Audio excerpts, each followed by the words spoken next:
So the dates for Maharashtra MBA CET 2024 is announced, which is 9th and 10th of March. Okay, so hardly given today at 17th of January, hardly हमारे पास 42 to 50 days है to crack this exam. Okay, तो अभी यहाँ पर काफी students आ जाते हैं जिनका ये डाउट होता है कि अरे MHCET में रीजनिंग तो 100 मार्क्स का होता है, VRC 50 मार्क्स का होता है और कॉन्ट्स तो सिर्फ 50 मार्क्स का ही होता है ना। और कॉन्ट्स मुझे वैसे ही बचपन से ही डिफिकल्ट लगता है और अभी भी डिफिकल्ट ही लग रहा है। तो अगर मैं कोई ऐसा स्टूडेंट हूँ जो इस सिचुएशन में हूँ, क्या मुझे मैथ्स डिफिकल्ट लग रहा है एंड गिवन दैट एग्जाम के लिए सिर्फ 50 डेज है, तो ऐसे कौन से टॉपिक है कॉन्ट्स में जो मैं छोड़ सकता हूँ, क्या चलेगा? इससे ज्यादा क्वेश्चन महाराष्ट्र सीईटी में नहीं आते, इससे मेरे लिए ज्यादा हार्म नहीं होगा। और ऐसे कौन से टॉपिक है जो मुझे पढ़ने ही चाहिए, क्योंकि उससे क्वेश्चन महाराष्ट्र सीईटी में आने ही वाला है, क्योंकि इतने सालों से आ रहा है, वो उनका पैटर्न है ना। सो कौन से टॉपिक्स है जो मैं कॉन्ट्स में छोड़ सकता हूँ और कौन से टॉपिक्स है जो कॉन्ट्स में बहुत इंपॉर्टेंट है, जो मुझे पढ़ने ही चाहिए, है ना, वो हम अभी देख लेंगे। अभी देखो स्टार्ट करते हैं। सो 2016 से 2021 तक का एनालिसिस किया है। मैथ्स होता क्या है, वही जो स्कूल में था, अरिथमेटिक, अलजेब्रा, ज्योमेट्री, एक और आ जाएगा नंबर सिस्टम और दूसरा है मॉडर्न मैथ्स। ऐसे हमारा कॉन्ट्स खत्म हो जाता है ना। तो सबसे ज्यादा क्वेश्चन कहां से आ रहे हैं, देखो ना, अरिथमेटिक से 80 questions in the last what 5 years. और यहां पे देखो 2021 में 21 क्वेश्चंस आउट ऑफ व्हाट 50, है ना। इसमें हाँ, ये 50 में दो पार्ट रहेगा ना, कॉन्ट्स रहेगा और क्या रहेगा, डीआई रहेगा, है ना। तो अगर तुम सोच रहे हो अरे सर ये 2021 में 41 क्वेश्चंस तो कॉन्ट्स से आ गए, बट बाकी के 9 क्वेश्चन कहां से आए, वो डीआई थे। यहाँ पे 33 क्वेश्चन कॉन्ट्स से आ गए, तो बाकी के 17 क्वेश्चन क्या थे, वो डीआई था, है ना। डीआई जो है ना, तुम ऑटोमेटिकली कवर कर रहे हो जब तुम अरिथमेटिक कंप्लीट कर रहे हो, है ना। तो ये अरिथमेटिक में 21 नहीं है, 21 प्लस जो बचे हुए 9 डीआई के क्वेश्चन ना, वो भी यहाँ पे डाल दो। तो 21 प्लस 9 कितना होता है, 30 क्वेश्चन सिर्फ अरिथमेटिक से आ रहे हैं, क्योंकि डीआई जो है वो बनता ही अरिथमेटिक से ना। अगर तुम्हें परसेंटेज, रेशियो, है ना, simple interest, compound interest, profit loss discount, ये सब आता है तो ही तुम्हें डीआई समझेगा ना, नहीं तो तुम्हें डीआई समझने भी वाला नहीं है, सॉल्व करना तो बहुत दूर की बात है, राइट ना।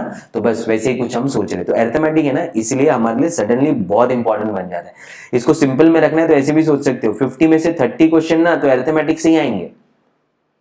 सो बस अरिथमेटिक करो, अपने आप डीआई हो जाएगा, है ना। अभी तुम ये सोच रहे होगे अच्छा अरिथमेटिक तो है, बट अरिथमेटिक में ऐसे कौन से टॉपिक है जहां से क्वेश्चन आते हैं ना। So this should give you an idea. Arithmetic का अगेन हमने एक चार्ट बनाया, जो ये अरिथमेटिक में ये सारे टॉपिक पढ़ने हैं जो ग्रीन में, परसेंटेज हाँ, प्रॉफिट लॉस डिस्काउंट हाँ, SICI हाँ, और दो ले लो, time speed distance, time and work.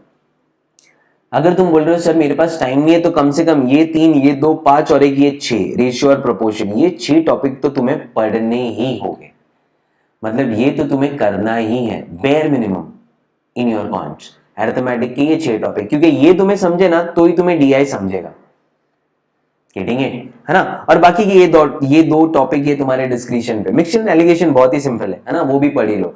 ये जो टाइम तुम्हें दिख रहा है ना, ये है time to study that topic. तो हम as you must be knowing it, we are having MHCET 99, which is our 99 percentile workshop, okay, which will give you all the video recordings of the concept as well as the shortcut that is required to crack this particular chapter, है ना। तो 2 घंटे में तुम ये chapter पढ़ सकते हो, सिमिलरली 2 घंटे में तुम ये चैप्टर पढ़ सकते हो, और ले लो 1-2 घंटा तुम्हें उस पे प्रॉब्लम प्रैक्टिस करने के लिए, है ना, बस। और क्या, 4 घंटे में परसेंटेज खत्म, 4 घंटे में प्रॉफिट लॉस डिस्काउंट खत्म, 4 घंटे में SICI खत्म, है ना। वैसे तुम ये सारे चैप्टर्स खत्म कर सकते हो। तो ये तो बेयर मिनिमम है तुम्हें अरिथमेटिक में जो करना ही होगा। बाकी as I said mixture and alligation वो तुम्हारा डिस्कशन है, तुम्हें कैसे सॉल्व करना है, ठीक है। अभी अरिथमेटिक के बाद हम आते हैं कहां पे, ज्योमेट्री और अलजेब्रा। देखो दोनों को ऑलमोस्ट इक्वल वेटेज है 20-20। अभी तुम्हें इन दोनों में से कौन सा एक अच्छा लगता है वो पिकअप कर लो। तुम बोलोगे सर ज्योमेट्री ज्यादा अच्छा लगता है, डायग्राम्स थोड़े समझ में आते हैं तो वो पिकअप करो, या तो तुम बोलोगे सर वो क्वाड्रेटिक इक्वेशन, वेरिएबल सब अच्छे से ज्यादा समझता है तो वो पिकअप कर लो, है ना। बट कुछ स्टूडेंट हो गए जो बोलोगे सर दोनों नहीं, दोनों में से कुछ कुछ टॉपिक पिकअप करना है, ऐसा कुछ बताओ ना। ज्योमेट्री का सबसे इंपॉर्टेंट टॉपिक वही पढ़ता हो, अलजेब्रा का सबसे इंपॉर्टेंट टॉपिक वही पढ़ता हो, है ना, तो हम वही जाते हैं। देखो पूरा पूरा नहीं पढ़ना ही है ना। ये आ गए हम ज्योमेट्री में। ज्योमेट्री में तुम्हें क्या नहीं पढ़ना है, ये सब छोड़ सकते हो, polygon, circle, coordinate geometry, trigonometry. एक ही टॉपिक अगर बोलना है जो तुम्हें पढ़ना होगा वो है मेंसुरेशन, इसको अच्छे से पढ़ना। इसमें भी 2 ही टाइप के फिगर है, 2D फिगर और 3D फिगर।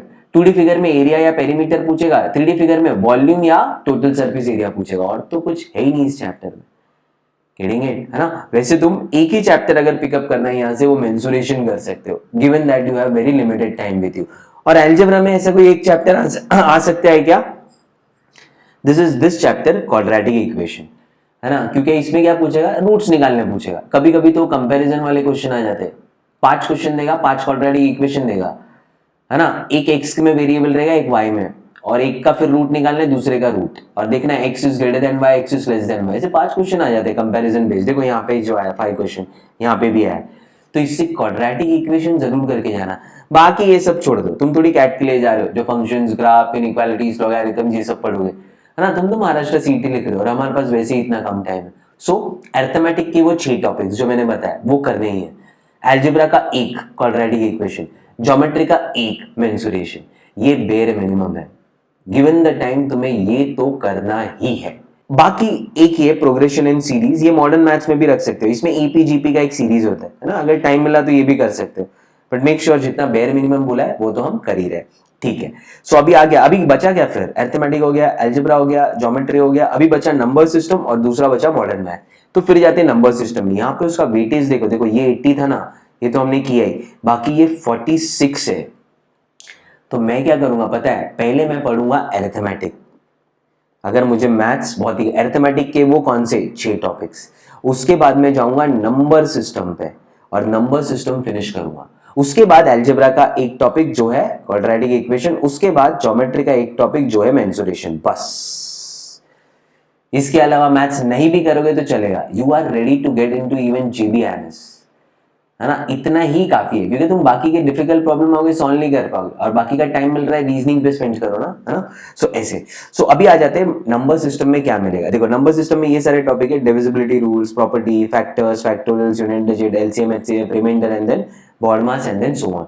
तुम्हें क्या करना होगा, आइडियली ये सब कर दो, क्योंकि है ना सीईटी कभी भी पागल हो सकता है। पागल होने का मतलब क्या पता है, नंबर सिस्टम का ये जो टॉपिक दिख रहा है ना, रिमाइंडर्स एंड बेस सिस्टम, इससे किसी तो भी स्लॉट में वो सीधा सीधा 3 से 4 क्वेश्चन पूछ लेगा, है ना। And then you will go mad, अरे ये तो पढ़ा ही नहीं है मैंने, और जबकि ये बहुत ही इजी टॉपिक है, right. As you see the workshop of MHCET 99 you will understand कि अरे ये तो बहुत ही इजी टॉपिक है, राइट। सो इसमें ना सारे पढ़ के जाओ, जो भी सब टॉपिक्स दिख रहे हैं ना नंबर सिस्टम में, factors, factorials, unit digit, remainders, है ना, ये सब पढ़ के जाना, क्योंकि यू डोंट नो यहाँ से वो बहुत क्वेश्चन पूछते हैं।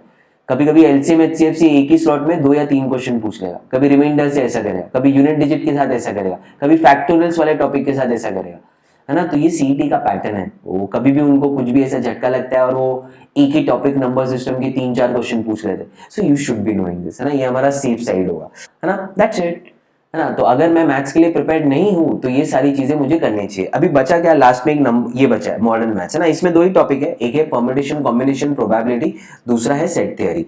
तो ये दोनों अगेन कर लो, है ना, क्योंकि सेट थ्योरी से सीधा, अभी देखो पूछा नहीं है, बट सेट थ्योरी से कुछ स्लॉट्स में सीधा सीधा 5 क्वेश्चन भी पूछ सकता है ना। ऐसा बनाते हैं ना हम 3 circle, some are playing cricket, some are playing football, some are playing hockey, some are playing both, है ना, ऐसे टाइप के क्वेश्चन।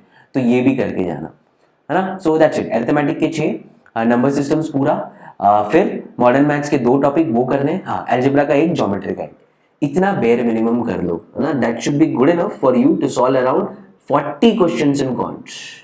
40 क्वेश्चंस तो हो जाएंगे, बाकी के 10 क्वेश्चन तो डिफिकल्ट है ना, छोड़ दो। वैसे भी तुम पूरा पेपर थोड़ी अटेम्प्ट करोगे, 200 में से तुम कितना अटेम्प्ट करोगे, 170 to 175, बाकी क्वेश्चन तो छोड़नी है। इसमें तो तुम्हें स्कोर करना है 140, that's it, that will be the cut off for JBMS, right. So if you are someone who is thinking that अभी तो बहुत कम दिन है, कॉन्ट्स के लिए क्या करना होगा, ये चीज करना होगा।